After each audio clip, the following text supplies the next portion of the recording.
Dernière intervention avec Rachel Saada. Donc, je rappelle que vous êtes avocate à Paris, membre du syndicat des avocats de France et spécialisée en droit social, que vous avez défendu des salariés du Technocentre de Renault, ou plus du moins leur famille, suite de suicides qui ont défrayé la chronique. Et vous allez nous parler un peu des évolutions de la jurisprudence. Je ne sais pas si on va sortir du cadre ou re-rentrer dans le cadre. Et du droit qui permettait d'espérer il y a quelques années qu'on pourrait peut-être faire changer les entreprises dans leurs pratiques et en relations sociales, mais qu'avec certaines décisions très récentes de la Chambre sociale de la Cour de cassation, j'en ai titré mon édito sur marche arrière, est-ce qu'on n'est pas en train justement d'enregistrer un certain recul? Voilà. Bien, merci. Oui, alors je vais faire une brève intervention comme tout le monde, peut-être en 3 points. Le premier point, d'abord, pour vous dire comment je suis sortie du cadre.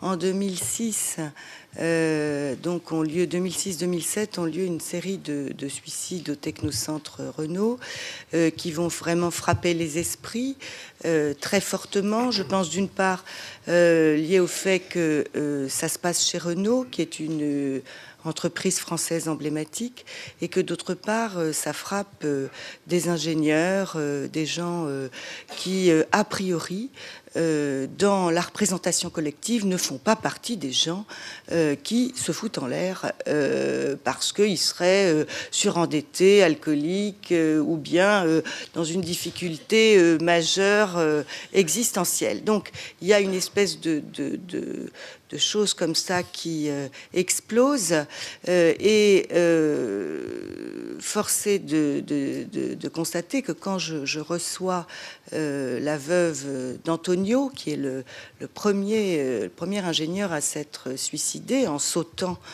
donc d'une passerelle du bâtiment appelé la Ruche au Technocentre à Guyancourt. Lorsque je reçois sa veuve, je fais rapidement le constat que je ne vais pouvoir ni invoquer un problème de harcèlement moral qui aurait été préalable à cette décompensation, et que je ne vais pas non plus pouvoir invoquer une violation des préconisations du médecin du travail, puisqu'il n'y en a pas eu concernant Antonio. Antonio ne s'est pas confié au médecin du travail, il n'a pas été convoqué pour une visite particulière qu'aurait provoqué l'employeur. Bref, si je reste dans le cadre, c'est-à-dire si je dois rechercher une expression fautive intentionnelle de l'employeur, je ne peux pas obtenir la reconnaissance de la faute inexcusable. Alors, la faute inexcusable de l'employeur, c'est ce qui permet de dire qu'un accident du travail est survenu par la faute de l'employeur, sachant que la notion d'accident du travail n'induit pas en elle-même une faute, elle exprime simplement le risque du travail. Et il peut y avoir accident du travail, c'est souvent le cas, sans aucune faute de l'employeur, mais simplement par le fait du travail. Donc, aller expliquer qu'un ingénieur qui s'est volontairement donné la mort, qui n'a pas été victime d'un harcèlement moral, pour lequel le médecin du travail n'a pas préconisé de mesures particulières, relève de la faute inexcusable de l'employeur, il faut être un peu marteau pour essayer. Il fallait oser, voilà. Et tout le monde m'a promis, dans le métier en tout cas, c'est drôle d'ailleurs, parce que c'est dans le métier qu'on me disait « tu n'y arriveras pas, tu es dingue, tu vas dans le mur. Quoi, tu n'invoques pas de harcèlement moral, t'es dingue, tu vas dans le mur. » Par contre, chaque fois que je parlais de ce dossier à des gens qui n'étaient pas des juristes, ils me disaient « mais c'est l'évidence, tu as raison ». Et donc je me suis plongée, absorbée. Alors c'est vrai que là, pour le coup, le travail invisible a été colossal, puisque j'ai passé des heures dans le local du syndicat CGT du Technocentre, en face de boîtes d'archives, des montagnes de boîtes d'archives, et j'ai commencé à lire tous les PV des CHSCT de l'établissement, et je suis remontée 10 années en arrière. En lisant ces procès-verbaux, j'ai vu que tout était écrit. Le drame qui s'était produit était écrit. C'est-à-dire, et que non seulement c'était écrit, mais que les salariés, les travailleurs, les ingénieurs, les techniciens avaient annoncé, et y compris le médecin du travail, avaient annoncé qu'il se passerait des choses graves si on continuait sur ce rythme-là. J'ai interrogé quoi? J'ai interrogé la charge de travail et donc les effectifs. J'ai dénoncé dans les écritures que j'ai prises la culture du sous-effectif. C'est-à-dire que le travail doit se faire de plus en plus avec de moins en moins de gens. J'ai dénoncé le culte de la performance en reprenant les clés de l'entretien d'évaluation qui était mené chez Renault, c'est-à-dire un véritable culte de la performance, sachant que la performance ne peut pas s'inscrire dans le quotidien.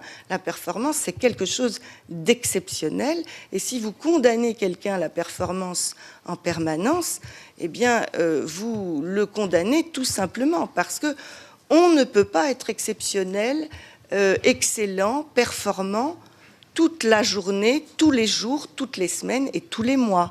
Ça n'est et toute la vie encore moins. Voilà. Donc j'ai interrogé ça et j'ai interrogé la charge de travail. Je me dis mais qu'est-ce qu'il faisait ce garçon? Pourquoi est-ce que il travaillait de 7h du matin à 10h du soir? Il rentrait chez lui, il dînait, il se remettait au boulot, il se couchait, il dormait 3 heures, il se relevait. Et il retravaillait à 4h du matin, il repartait travailler à 7h. Pourquoi cet homme qui avait 15 ans de maison, qui sortait d'une grande école d'ingénieurs, qui avait l'amour de son travail, qui était heureux d'être chez Renault, qui était fier d'être chez Renault, qui n'était pas un syndicaliste, qui n'était pas quelqu'un de révolté particulièrement, au contraire, et qui s'était inscrit dans le projet de redressement de l'entreprise, puisqu'il participait notamment à ce qu'on appelle la simulation géométrique, c'est-à-dire la suppression du prototypage des véhicules par la simulation géométrique par informatique. Et pour gagner du temps, évidemment, et de l'argent. Et donc, il travaillait sur le véhicule qui a redressé Renault, c'est la Logan, ensuite déclinée avec la Sandero, etc. Donc, il était au cœur du processus de redressement de l'entreprise. Et cheminant dans mon raisonnement, ça a été très dur, très difficile, parce que c'est assez solitaire comme exercice. En fait, on lit. En fait, je cherchais, mais je ne savais pas ce que je cherchais. Donc, c'était compliqué. Donc, je lisais, je cochais, je mettais du stabilo ici, 3 notes ici, des petits paquets de feuilles là, et puis je laissais reposer. Et un jour est venue la formalisation de l'idée qui était que Antonio n'était que la manifestation singulière d'un risque anormal qui était encouru collectivement. Et que, bien sûr, tout le monde n'allait pas se suicider chez Renault, tout le monde n'allait pas tomber en dépression, mais que certains allaient à eux seuls exprimer ce risque qui était anormal. Et c'est ça que j'ai démontré en invoquant l'obligation de sécurité de résultat. Le tribunal a répondu 2 choses très importantes. Le tribunal puis la Cour. Ce sont 2 décisions très intéressantes, très importantes, parce qu'elles donnent un guide de prévention aux entreprises. La décision du TAS du 17 décembre 2009 et la décision de la Cour d'appel du 19 mai 2011. Et je précise que Renault, à mon grand regret, a décidé de ne pas se pourvoir en cassation, parce que moi, personnellement, J'aurais aimé avoir la consécration de la Cour de cassation, mais je ne l'ai pas eu. Renault a renoncé à faire le pourvoi et le tribunal a dit 2 choses. Le tribunal a dit, premièrement, la santé, ce n'est pas l'affaire du service de santé au travail. C'est l'affaire de toute l'entreprise. Deuxièmement, la charge de travail doit obligatoirement être évaluée. C'est-à-dire qu'Antonio, j'avais fait la démonstration qu'il avait 3 missions transversales. Aucun de ceux qui lui avaient confié chaque mission ne savait ce que pesait cette mission et ne savait ce que pesaient les 2 autres missions. Et Antonio, bien sûr, n'avait pas su dire non. Et il s'est retrouvé dans la nasse, en fait. Et il faut que je m'arrête, c'est pas vrai? Si.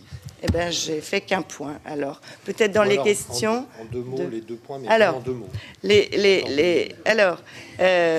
Le deuxième point que je voulais évoquer, ce qu'avait évoqué François Deriot tout à l'heure, c'est que un arrêt vient d'être rendu le 25 novembre dernier par la Cour de cassation qui semble apporter un infléchissement à l'obligation de sécurité de résultats.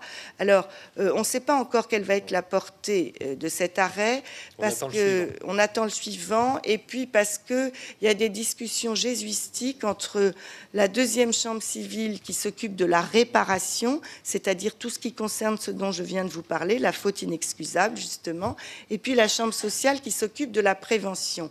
Et comme on est dans un discours en ce moment, depuis longtemps, du patronat, qui s'inscrit dans la mise en cause générale du droit du travail, les employeurs ont réussi à convaincre que si on continuait de les condamner systématiquement, entre guillemets, ils n'ont jamais été condamnés systématiquement, c'est une fable, eh bien, ça servait à rien qu'ils fassent de la prévention, parce que les pauvres, comme à chaque fois qu'ils font un truc et que ça ne marche pas, on les condamne, eh ben, c'est vraiment pas de chance. Et puis, dis donc, c'est quand même très décourageant, tout ça. Donnez-nous les moyens de ne pas être condamnés. Donc, ne nous collez pas une obligation de sécurité et nous ferons de la prévention.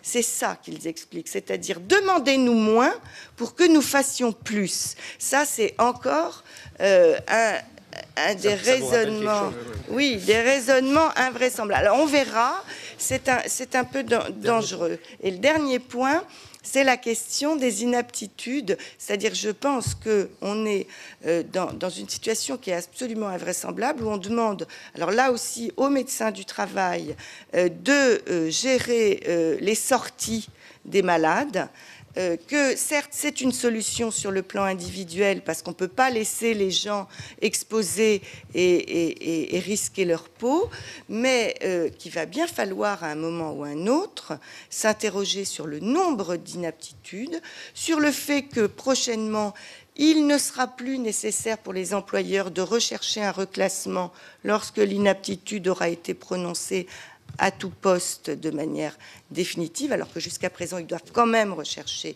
un reclassement, que ça, c'est aussi une vraie difficulté, et que donc, c'est très curieux, mais on est dans une espèce de syndrome que moi, je dis en rigolant, je me souviens d'une vieille pub, c'était les frites McCain, qui disait ceci, c'est ceux qui en parlent le plus qui en mangent le moins.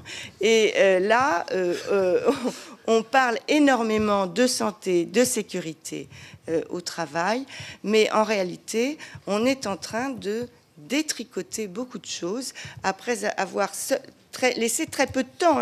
L'obligation de sécurité, c'est 2002 seulement. Et voilà, donc je me tais. Merci.